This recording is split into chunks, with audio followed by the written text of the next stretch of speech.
영재 엄마들은 울면서 찾아오시는 경우가 많아요. 그런 영재성 안 갖고 있는 친구들이 입시에는 훨씬 유리하다 말씀을 드리고 싶은 거예요.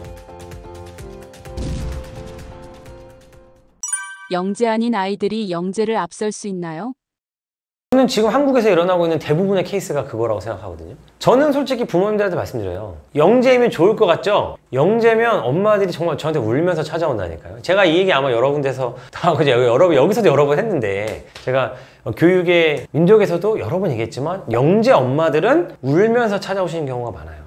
우리 애가 영재다. 와, 그럼 이제 부모님들이 아유, 나도 그런 고민 좀 해봤으면 좋겠다 이렇게 생각하실 것 같죠? 절대 아닙니다. 그냥 영재 어머니들은 고민이 너무너무 많아서 도대체 얘를 어떻게 도와주면 좋을지가 고민이 분들이 많고, 관계도 이걸 어떻게 가져가야 될지 어려우신 분들도 많고 해요. 얘네들이 공부를 잘해서 좋은 학교를 가는 비율보다 저는 오히려 저처럼 영재가 아닌 친구들이 열심히 해서 열심히 하고 공부에 재미를 붙여서 모든 과목들을 잘 챙기고 되게 높은 이해를 가지고 고루고루 챙기면서 대학을 잘 가는 케이스가 사실 더 많다고 생각해요. 그런 것도 영재성에 넣으신다고 하면 그거는 맞겠죠. 하지만 지금 말씀하신, 분명히 이 채널을 보고 계시는 분들은 제 말을 들으면서도 영재 그러면 뭔가 하나 빡 튀어나온 막 모차르트 이런 사람들 생각하실 거란 말이에요. 막 IQ 230 이런 거 생각하실 거란 말이에요. 수학 문제를 막 초등학교 때 고등학교 때 풀었어 이런 걸 생각하시잖아요. 그런 친구들보다 오히려 더 그런 영재성이 아닌, 그런 영재성 안 갖고 있는 친구들이 입시에는 훨씬 유리하다 말씀을 드리고 싶은 거죠.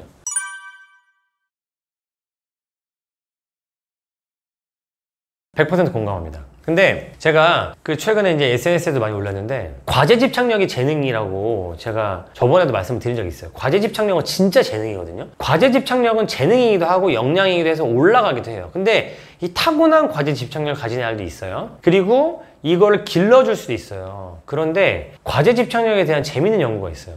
뭐냐면, 과제 집착력에 대한 연구가 굉장히 많은데 목표를 확실하게 설정해 주는 게, 우리는 약간 야 너는 서울대 가는 거야 정했어 화이팅! 그러면 애가 나는 서울대 그러면은 갑자기 이제 과제 집착이 확 올라갈 거라 생각하시잖아요. 절대 그렇지 않아요. 학습 동기가 올라가지 않습니다. 제 연구 결과들을 많이 분석해 보니까, 제 논문도 진짜 많이 읽고 교수님들하고 얘기를 많이 나눠보니까, 과제 집착력을 올려주는 거는 제일 중요한 요소가 책임감이에요. 이 공부는 내 거다. 이 공부는 내 거니까 내가 책임지고 내가 한다는 게 가장 중요한 과제 집착력의 요소고요. 그리고 재밌는 연구가 있는데, 영재인 아이들과 영재가 아닌 아이들을 구분해서 연구를 해봤거든요. 이 영재인 아이들과 영재가 아닌 아이들, 특히 과학 분야에서 과학 영재와 과학 영재가 아닌 일반 아이들을 구분해서 연구를 해보니까 이게 과제 집착력을 갖게 하는 요소가 달랐어요. 재밌는 게 뭔지 아세요? 과학 영재들은요, 가장 중요한 요소 중에 하나가 뭐냐면은 독립성이에요. 독립심입니다. 독립심. 그게 뭐냐면, 얘가 막 엄청 재밌게 막 하고 있었어요. 막 하고 있는데 엄마가 딱 개입해서, 야, 너 이거 공룡 좋아하는구나.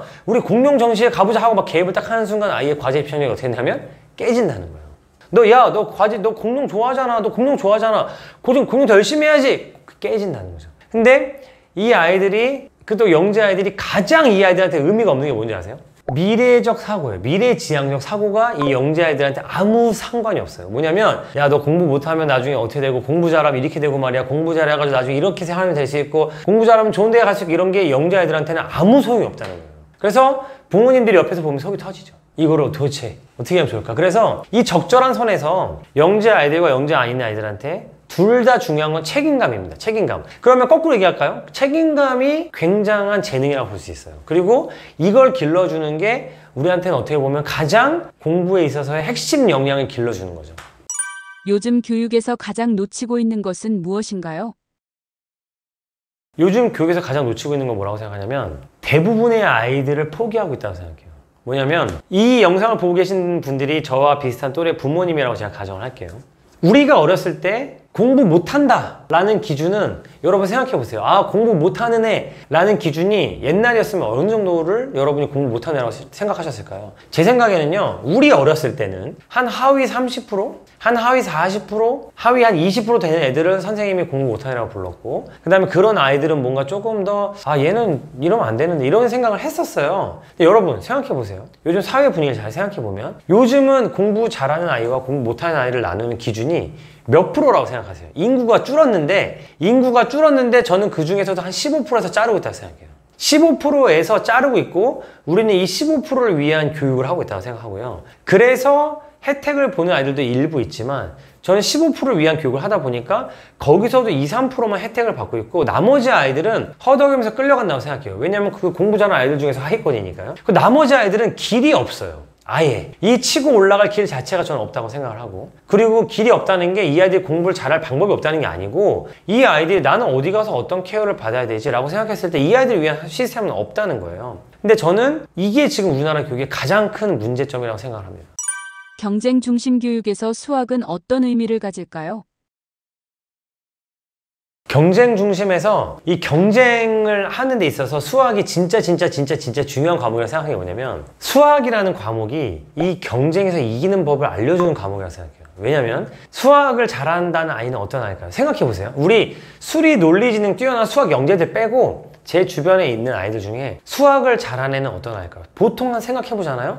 수리, 논리, 지능 뛰어난 그 수학 영재들 말고 보통 아이들 중에 수학을 잘하는 애는요, 대부분 모든 것을 잘합니다. 운동도 잘해요. 막 운동신경이 타고나지 않았지만 거기서 어떻게든 살아남을 방법을 찾고 거기서든 어떻게든 문제를 해결해요. 저는 이걸 왜 얘기하냐면, 수학을 잘하기 위해서는 일단 문제를 차분하게 분석할 줄 알아야 돼요. 이 문제, 내가 지금 받은 문제가 뭘 구하라는 문제인지를 분석해야 돼요. 문제를 분석하죠. 그리고 두 번째는 내가 가지고 있는 게 뭔지를 분석해야 돼요. 내가 여기서 이거를 풀기 위해서 나한테 주어진 힌트가 뭐냐, 나에게 지금 있는 자원이 뭐냐 분석해야 돼요, 문제 안에서. 그리고 세 번째가 뭐냐면은, 그걸 하기 위해서는 일단 글을 잘 읽어야 돼요. 글을 잘 읽고 그림을 잘 읽어내고 이 상황 파악을 잘 해야 돼요. 세 번째, 게다가 작가의 그 문제를 만든 사람의 의도도 파악하지 않으면 안 돼요. 게다가 수학은 또 이런 분들 많으시죠. 다 맞춰놓고 틀린 애들 있다. 꼼꼼해야 돼요. 자기의 실수를 줄일 수 있는 방법을 스스로, 자기가 꼼꼼하거나 자기의 실수를 줄일 수 있는 방법을 자기 스스로 고민하고 찾아내지 않으면 수학을 잘할 수가 없어요. 거꾸로 얘기하잖아요. 수학을 잘한다는 건 우리가 앞으로 살아갈 모든 경쟁과 모든 문제 해결에 적용이 되는 거라고 저는 생각을 하고, 그래서 수학은 문제 해결 능력을 가르치는 과목이라는 거예요. 다시, 수학은 잘하려면 일단 현상을 잘 파악해서 여기 문제가 뭐냐 지금, 그리고 나에게 주어진 자원이 뭐냐, 그럼 나한테 없는 게 뭐냐, 그거를 내가 찾아내기 위해서 이 문제에서 내가 어떤 전략을 펼쳐야 되느냐, 그거 하는 과정에서 선생님이 파놓은 함정은 무엇이냐, 내가 그리고 그거를 하다가 내가 틀리는 실수를 내가 얼마나 스스로 잡아내고 피드백할 수 있느냐, 이게 수학 문제를 푸는 과정이거든요. 이걸 잘하는 애가 어떻게 다른 과목을 못하겠으며, 이걸 잘하는 애가 어떤 경쟁에 가서 왜 뒤처지겠어요. 저는 그래서 이 수학을 잘한다는 것 자체는 그냥 어디에 가서든 경쟁에서 뒤처지지 않을 수 있는 아이다 라고 저는 생각합니다.